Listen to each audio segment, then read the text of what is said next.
Halo guys, selamat datang di Racer X YouTube channel. Di sini kalian akan bisa mendapatkan update news tentang balapan-balapan besar di dunia. Oke, kali ini kita akan bahas tentang MotoGP nih guys. Khususnya persiapan para tim menjelang musim 2021. Kalian pasti tinggal di gua nih kalau sampai kelewatan bagaimana konsistensi JAC-RR di tangan Joan Mir 2020 sampai bisa merengkuh double winner pembalap dan tim. Hampir saja treble winner jika tidak terseok di seri terakhir Portimao 2020. Oke, musim baru 2021 akan segera dimulai nih guys. Tidak seperti musim lalu yang full seri Eropa, musim ini dibuka dengan seri Qatar. Sebelum seri Qatar pun, saat ini sudah 2 kali digelar uji coba pramusim yang keduanya ada di Qatar. Menggantikan Sepang yang Januari kemarin secara resmi membatalkan ketersediaan menjadi tuan rumah pramusim karena naiknya angka statistik COVID di negeri jiran. Well, kali ini saya akan bedah resume tes Qatar 2021 ini khusus buat kalian. Kita mulai dengan Ducati. Ducati memang pabrikan besar yang selalu dipenuhi inovasi dari musim ke musim. Mulai dari winglet, sendok swing arm, sampai salad box di buritan motor mereka.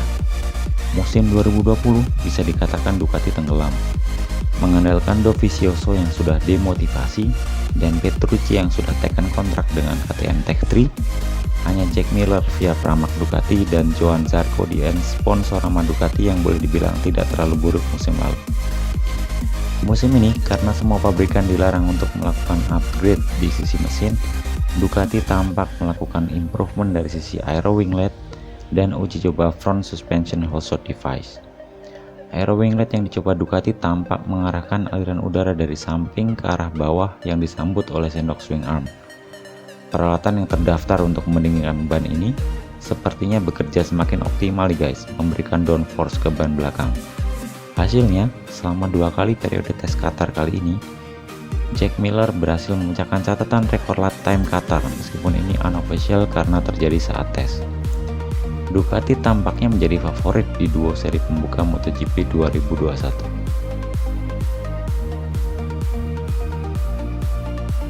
Berlanjut ke Yamaha, Qatar adalah salah satu track yang memungkinkan untuk mengumbar top speed motor nih guys. Salah satu kelemahan Yamaha selama ini. Namun cukup fair mengatakan bahwa M1 memiliki akselerasi dan cornering speed yang mumpuni sehingga bisa mencapai top speed lebih cepat. Tersandung musim 2020 lalu karena valve gate dan performa motor 2020 yang dinilai hilang arah, Yamaha tampaknya berusaha memberikan perubahan besar untuk 2021 ini. Duet Fabio Quartararo dan Maverick Vinales pun tampaknya melakukan banyak hal dan mengaku puas dengan improvement yang dibawa oleh Yamaha. Yang terlihat jelas adalah Yamaha membawa chassis baru yang mendekati spek motor lama milik Morbidelli yang terbukti sukses menguntit Joan Mir musim lalu sebagai runner-up MotoGP. Selain itu, spakbor depan gundul yang mirip paruh bebek juga diuji coba sebagai bagian dari aero device. Masih belum jelas kegunaan dari spakbor gundul ini nih guys, apakah sebagai media pendingin ban atau menambah aliran udara. Hasilnya, baik Quartararo maupun Vinales mampu mengisi top 3 selama Qatar test. Sudah menjadi rahasia umum kalau M1 selalu mumpuni kalau berlari tanpa hambatan di depan. Jadi akan menarik nih guys melihat seberapa baik peningkatan M1 tahun ini dalam melakukan overtaking. Lalu kita bisa menengok tim juara dunia bertahan, Suzuki X-Star yang tampaknya selalu susah untuk diekspos secara visual upgrade yang mereka lakukan. Namun mereka percaya melakukan tweak yang kecil tidak radikal namun memiliki efek besar terhadap performa JAC-RR 2021. Terlihat baik Joan Mir maupun Alex Rins mencoba chassis baru, winglet tambahan, dan front suspension hot-shot device. JAC-RR musim lalu memang menjelma menjadi motor paling seimbang nih guys. Memiliki tingkat tire grip drop paling minim, cornering speed aduhai, dan juga kecepatan di trek lurus yang gak malu-maluin. Satu-satunya kelemahan Suzuki adalah kecepatan di satu lap untuk kualifikasi. Rata-rata starting grid sang juara dunia bertahan musim lalu adalah posisi 10. Jadi jelas sisi yang diincar Suzuki X-Star untuk ditemukan solusi musim ini. Rins dan Mir tampak nyaman di posisi top 10 selama tes, Dan Jack Miller pun dalam interview terpisah mengatakan Suzuki tampaknya belum menunjukkan kartunya di tes kali ini. Hal lain yang menarik adalah dua tim yang musim ini disponsori oleh Monster Energy ini, seperti halnya Yamaha, telah mencoba mesin versi 2022 yang dari analisa sekilas memiliki kecepatan lebih tinggi.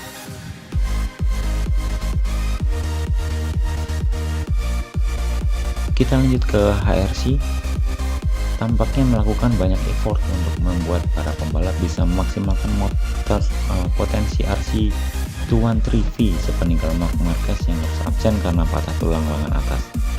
Beberapa kali Stefan Bradl tampak menguji banyak update sasis dan aero winglet, termasuk sendok swing arm yang terjepret kamera tampak lebih besar dari versi 2020. Beberapa hal tampak mengalami peningkatan meskipun Bradl sepertinya tidak fokus melakukan time attack karena sibuk mencoba banyak part baru. Jagoan baru Repsol Honda yang dibajak dari KTM, yaitu Pol Espargaro, adalah salah satu pembalap yang menjadi highlight di tes kali ini. Pembalap yang terkenal mampu beradaptasi dengan motor liar ini mengaku baru akan tahu di mana batas RCV ketika dia terjatuh. Namun dari komentarnya sepanjang 5 hari tes, tidak banyak yang terkejut jika Pol Espargaro mampu beradaptasi lebih baik di atas RCV jika dibandingkan para pembalap lain, misalnya Jorge Lorenzo. Kita berlanjut ke Aprilia Racing. Aprilia adalah pabrikan yang menunjukkan peningkatan pesat dalam tes Qatar kali ini. Setelah 2 tahun belakang ini berubah konfigurasi mesin dari V4 engine 75 derajat menjadi V4 engine 90 derajat seperti layaknya yang dipakai oleh Honda dan KTM, Aprilia musim lalu tampaknya masih kurang dalam sisi akselerasi dan top speed. Berstatus pabrikan non-konsesi musim ini, Aprilia menjadi pabrikan bersama KTM yang boleh melakukan upgrade mesin di tahun 2021 ini. Berbagai kombinasi dapur pacu tampaknya dicoba secara visual, terlihat pula dari perbedaan knalpot yang lebih panjang. Aprilia pun memperkenalkan ram air dan winglet set baru di moncong depan yang terlihat seperti topeng film Scream nih guys. Dan juga terlihat salad block di buritan motor yang diduga adalah mechanical mass damper untuk mengatasi vibrasi motor. Hal ini dikonfirmasi oleh manajer Aprilia, katakan bahwa tahun ini tampaknya akan menjadi tahun di mana mereka akan bisa mengejar tim lain di papan atas. Dia bilang, kami berhasil merevisi si mesin dan itulah yang menjadi kelemahan kami musim lalu dan membuat motor kami lebih ringan di mana kami bisa menambah pemberat untuk membuat motor lebih stabil. Alex Espargaro yang memang selalu di posisi top 10 mengatakan bahwa motor RSGP kali ini memiliki power delivery yang lebih baik. Di akselerasi dan top speed lebih stabil sehingga dia bisa leluasa memilih racing lain, namun terasa cepat membuat lelah karena merasa lebih berat. Well, tampaknya Aprilia sudah menemukan sedikit titik terang nih guys untuk mengejar ketertinggalannya dari tim yang lain. Kita lanjut ke Red Bull KTM. KTM adalah tim yang mencuat di 2020 dengan kemenangan mereka yang pertama di MotoGP ini. Dibangun dengan input data dari Pol Espargaro, namun adalah rookie mereka Brad Binder dan Miguel Oliveira yang memberikan kemenangan pertama untuk tim Austria. Musim ini KTM memiliki kesempatan untuk membuat update mesin karena status konsesi KTM baru berlaku di 2021 ini. Namun KTM ternyata memutuskan untuk tidak melakukan update besar pada sisi dapur pacu mereka. Perubahan minor yang dilakukan KTM terlihat pada sisi fairing depan dengan winglet yang lebih sempit, fairing lebih ramping, dan detail shark tip yang lebih terlihat. KTM tampaknya memang kehilangan sosok Pol Espargaro yang memiliki kemampuan untuk memaksimalkan motor di kondisi apapun. Kali ini, seluruh pembalap KTM termasuk Petrucci yang merupakan alumni Ducati terlempar dari 10 besar timesheet. Post-test interview pun para pembalap mengatakan bahwa ini seperti menabrak tembok tebal. Motornya terlihat enak dikendarai, tapi latenya ternyata sangat lambat. KTM tampaknya beralasan bahwa minimnya data race di Qatar sebagai penyebab lambatnya setting motor mereka di sini.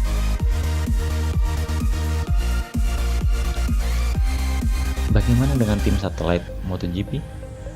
Tidak banyak yang bisa di-highlight dari tim satelit MotoGP karena update terbaru biasanya dicoba di tim pabrikan. Mungkin yang menarik adalah Valentino Rossi di tim Petronas SRT Yamaha yang dalam tes kali ini berhasil memecahkan rekor waktunya sendiri dan mengaku kali ini dia merasa menjadi pembalap sebenarnya. Bersama dengan Morbidelli yang mengaku senang bahwa dia juga mendapatkan update part untuk motor jadul. Alex Marquez dan Nakagami di LCR Honda tampaknya juga masih menggali settingan terbaik untuk motor mereka. Sementara adik dari Valentino Rossi di Ducati Team tampaknya juga masih beradaptasi dengan Bastianini sebagai teammate. Pramak Ducati tampaknya akan berpotensi menjadi satelit teratas dengan Johan Zarco yang memecahkan rekor top speed Qatar dengan mendekati 360 km per jam nih guys. Bersama dengan Jorge Martin yang memang tampaknya mampu beradaptasi lebih cepat di atas GP21.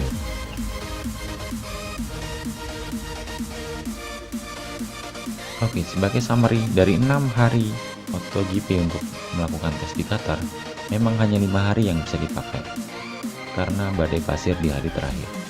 Semua tim belum tentu menunjukkan kekuatannya, tapi kurang lebih bagaimana catatan para pembalap tes ini dirangkum cukup baik oleh Chris Pike lewat Twitternya. 6 pembalap tampak memiliki pace dari catatan lap time rata-rata paling baik untuk bisa duel di posisi teratas. Tercatat ada trio Yamaha, Vinales, Quartararo, dan Morbidelli ada di posisi teratas, diikuti Bagnaia yang mewakili Ducati, Espargaro dengan Aprilia, dan juara dunia Joan Mir dari Suzuki. Oke, sekian update resume Qatar Test 2021 kali ini. Jangan lupa untuk menyaksikan race 1 Qatar pada 28 Maret 2021. Diikuti seri kedua seminggu setelahnya di track yang sama. See ya guys.